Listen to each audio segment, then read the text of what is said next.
खुद उगलते हैं जहर अपने ही रिश्तों के बारे में, और जब रिएक्शन चैनल वाले उसको खुलकर बोल देते हैं तो सारा जिम्मेदार रिएक्शन चैनल वालों को ठहराते हैं, ये कहकर कि रिएक्शन चैनल वाले ही रिश्तों में दरार डालते हैं। तो हेलो एवरीवन, नमस्कार, मैं काजल स्वागत करती हूँ आप सभी लोगों का रिएक्शन वीडियो में। मैं बात कर रही हूँ फिर से जायसवाल फैमिली की। न चाहते हुए भी बोलना पड़ जाता है। हम सोचते हैं कि ना बनाए रिएक्शन, लेकिन कुछ चीज़ें हमारे सामने ऐसी दिख जाती हैं जिस पे मैं रिएक्ट कर देती हूँ और उसी पे लोगों को तकलीफ हो जाती है। बात करूँगी वंदना और डीके जायसवाल की। जैसा कि आप लोगों को पता है कि इनकी जो बड़ी बहन है पूनम जायसवाल, उन्होंने मुंबई में घर लिया है। और सबसे पहले तो उनको मैं कॉन्ग्रेचुलेशन बोलना चाहूँगी कि बहुत बहुत बधाई हो कि मुंबई में घर लेना, मतलब आप एक तरह से दिल्ली में आसानी से घर ले सकते हो और जगह आसानी से घर ले सकते हो, लेकिन मुंबई में घर लेना बहुत बड़ी बात है, बहुत बड़ी बात है। तो पूनम जायसवाल ने अपना घर लिया है मुंबई में अपने दम पर, तो बहुत अच्छा लगा। लोग उनको बधाइयाँ भी दे रहे हैं कि एक सिंगल मदर होकर इतना स्ट्रगल करके अपने 2 बच्चों को वहाँ पर उतने बड़े शहर में पढ़ाकर और अपना खुद का मकान भी ले ली, वो चाहे 1 रूम का ही क्यों ना हो। दिल्ली मुंबई में 3 BHK रूम और 1 BHK रूम मुंबई के बराबर है। तो सोचिए कि कितना मुंबई महंगा सिटी है।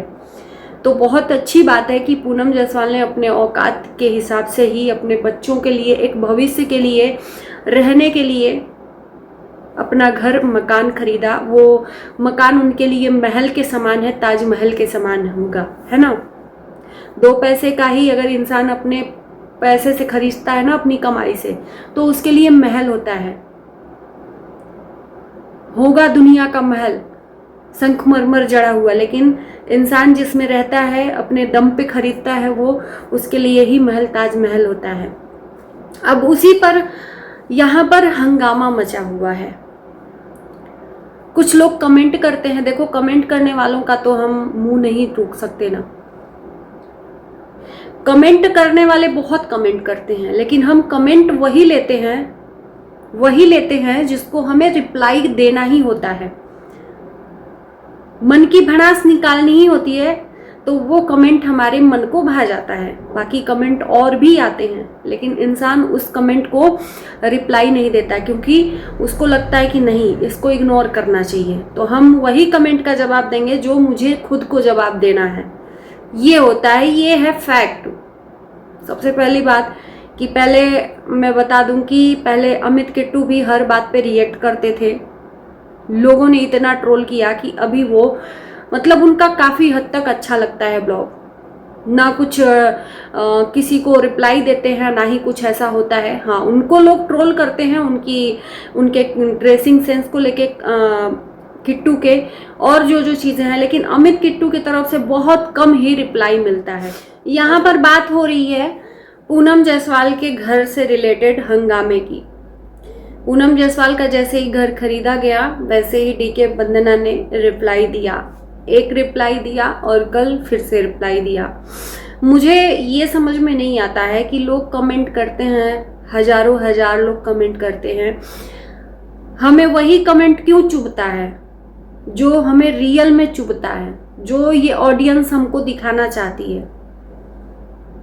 हम वही कमेंट का जवाब भी देते हैं। तो कल और परसों 2 दिन वंदना और डीके ने इस बात का जवाब दिया। इनको लोगों ने ये कह दिया कि पूनम जायसवाल का घर खरीदा गया है, पूनम जायसवाल ने घर ले लिया, तो तुम पति पत्नी जल रहे हो क्योंकि तुमने अभी तक घर नहीं लिया। ऐसे तमाम तरह के इनके वीडियो में कमेंट आ रहे हैं, जिसको इन्होंने रिप्लाई दिया कि भाई हमारी बहन है, हम क्यों जलेंगे। और रही सही बात है कि अपना खून कभी नहीं जलता है, कभी भी नहीं जलता है। वो चाहे अपने खून में कितना भी दूरियां आ जाए, कितना भी खटास आ जाए, अपना खून कभी नहीं जलता है। अच्छा लगता है कि चलो ठीक है। और मुझे लगता है कि जलने वाली कोई बात भी नहीं है। पूनम जायसवाल ने जिस तरह से स्ट्रगल किया है, उनके बच्चों ने स्ट्रगल किया है और यहाँ तक आई हैं, तो उन्होंने एक मुकाम हासिल किया है, तो इनके भाई बहनों को किसी को भी जलन होगी। लेकिन क्या करें, कमेंट करने वालों का हम मुंह नहीं रोक सकते और उसको लेकर भी नहीं चल सकते। यहाँ पर रिप्लाई इनका देना ही मुझे लगता है कि गलत था। अभी कुछ हद तक मुझे डीके वंदना का जो ब्लॉगिंग है अच्छा लग रहा है, जिसमें ये पहले बहुत ज़्यादा निगेटिव दिखती थी, हर बात में रिएक्ट करती थी वो अपने ही रिश्तों को लेकर। अब ये भले यहाँ पर आकर नकार दें, लेकिन किसी न किसी को वीडियो में ताना दे देती थी, अपने ही परिवार को। अब किसको देती थी आप लोगों को पता है, लेकिन अब हद तक बहुत अच्छा मतलब अपना कंटेंट डाल रही हैं, अपना अच्छा वीडियो इनका आ रहा है, तो मुझे भी अच्छा लग रहा है। जहाँ पे जो चीज़ें अच्छी लगती हैं उसके बारे में भी बात करना चाहिए। लेकिन कल का वीडियो मुझे थोड़ा सा लगा कि इसमें इन्होंने एक एहसान नाम का शब्द जो है पूनम के ऊपर जोड़ दिया है। अब यहाँ पर पूनम ने कल वीडियो डाला था, पूनम जायसवाल ने, जिसका जो घर खरीदा है उसका सारा क्रेडिट उन्होंने अमित किट्टू को दे दिया कि हम जो भी हैं आज जिस लायक भी हुए हैं अमित किट्टू के वजह से ही हुए हैं, नहीं तो आज हमें कोई नहीं जानता। तो मुझे लगता है कि ये 110% पूनम जायसवाल ने सही कहा, क्योंकि उस फैमिली में चाहे वो वंदना जायसवाल हो, चाहे वो दीपक जायसवाल हो, चाहे वो पूनम जायसवाल हो, या चाहे वो कोमल विनय हो, या उनके चाचा के लड़के हों जो भी ब्लॉगिंग कर रहे हैं, उनको सिर्फ और सिर्फ ये ऑडियंस जानती है अमित किट्टू के वजह से। इस बात को हम डिनाई नहीं कर सकते। पहचान तो अमित किट्टू से ही मिली है कि ये इनकी फैमिली है, और बाद में इन्होंने अपना ब्लॉगिंग करना स्टार्ट किया। अब वंदना डीके को भी तो अमित किट्टू ने ही इस फील्ड में लाया है ना। तो यहाँ पर उन्होंने जो कहा पूनम जायसवाल ने, मुझे नहीं लगता कि गलत कहा। लेकिन कल के वीडियो में जो डीके जायसवाल है उन्होंने कहा कि आज जो भी हुआ है, आज जो भी है, वंदना ने ही उनको इस चीज़ के लिए इस फील्ड में लाया। मतलब ब्लॉगिंग में वंदना जायसवाल ने ही पूनम जायसवाल को इस फील्ड में लाया। भले ही कोई नाम न ले, भले ही एहसान भूल जाए, तो वो बात दूसरी। इस बात को बार बार जताया डीके जायसवाल ने। मैं मानती हूँ कि आपने राह दिखाई होगी, आपने ही बोला होगा कि तुम वीडियो बनाओ, तुम ब्लॉगिंग करो, लेकिन पहचान किससे मिली है? सबसे पहले इंट्रोड्यूस किसने करवाया था? अमित किट्टू ने, कि ये मेरी बड़ी दीदी हैं, इनके साथ में ये हुआ है। और उस वीडियो को लोगों ने बहुत ज़्यादा पसंद भी किया और वहाँ पर बोला भी कि इनका भी ब्लॉगिंग चैनल आप लोग खुलवा दीजिए। मुझे अच्छी तरह याद है और मैंने वो वीडियोस देखा भी था। तो लोगों ने खुद भर भर के बोला था कि इनका ब्लॉगिंग चैनल खुलवा देना चाहिए। अब भले ही उसमें आपने उनको रास्ता दिखाया हो कि भाई आप ब्लॉगिंग चैनल बनाइए, आपका अच्छा चलेगा, जिसके वजह से पूनम जायसवाल ने ब्लॉगिंग बनाया। अब ये आपके बीच की बात है और पूनम जायसवाल के बीच की बात है, ऑडियंस नहीं जानती है। आपने तो बोल दिया ऑडियंस के सामने कि कोई एहसान भूल जाए तो वो बात दूसरी है, नहीं तो इन्हीं के वजह से आज वो इस मुकाम पर पहुंची हैं। सही बात है, आपने रास्ता दिखाया और वो रास्ते को चुनी, लेकिन मेहनत उनकी थी, पहचान अमित किट्टू की थी। और पहचान तो आपको भी अमित किट्टू के वजह से ही मिली है, तो उसका भी एहसान बहुत ज़्यादा मानना चाहिए। और मानते भी हो, ऐसा नहीं है कि मैं कह रही हूँ नहीं मानते हो, आप अमित किट्टू का एहसान मानते हो, लेकिन मेहनत आप बहुत ज़्यादा आपने किया है अपनी लाइफ में, और शायद आज मेहनत कर रहे हो कि आपका भी एक घर हो, इसीलिए शायद आज लेट हो रहा है, आपका कहना है। तो देखो, चंद लोगों के कमेंट करने से आपको न प्रभाव पड़ना चाहिए, ना ही कुछ करना चाहिए। यहाँ पर ये फील होता है आपकी वीडियो से कि कल आपने ये बार बार एहसान जताया कि पूनम जायसवाल ने आपका नाम क्यों नहीं लिया। यार, बड़ी बहन है, अगर आपने रास्ता दिखाया है, नहीं नाम ली, उसने सोचा होगा कि पहचान तो अमित किट्टू से मिली है, क्योंकि उसने ही इंट्रोड्यूस करवाया था अपने वीडियो में कि मेरी दीदी के साथ में ये घटना हुई है, इनके पति ऐसे ऐसे ऐसे, है ना। तो क्रेडिट उन्होंने दे दिया, तो मुझे नहीं लगता कि वो गलत किया।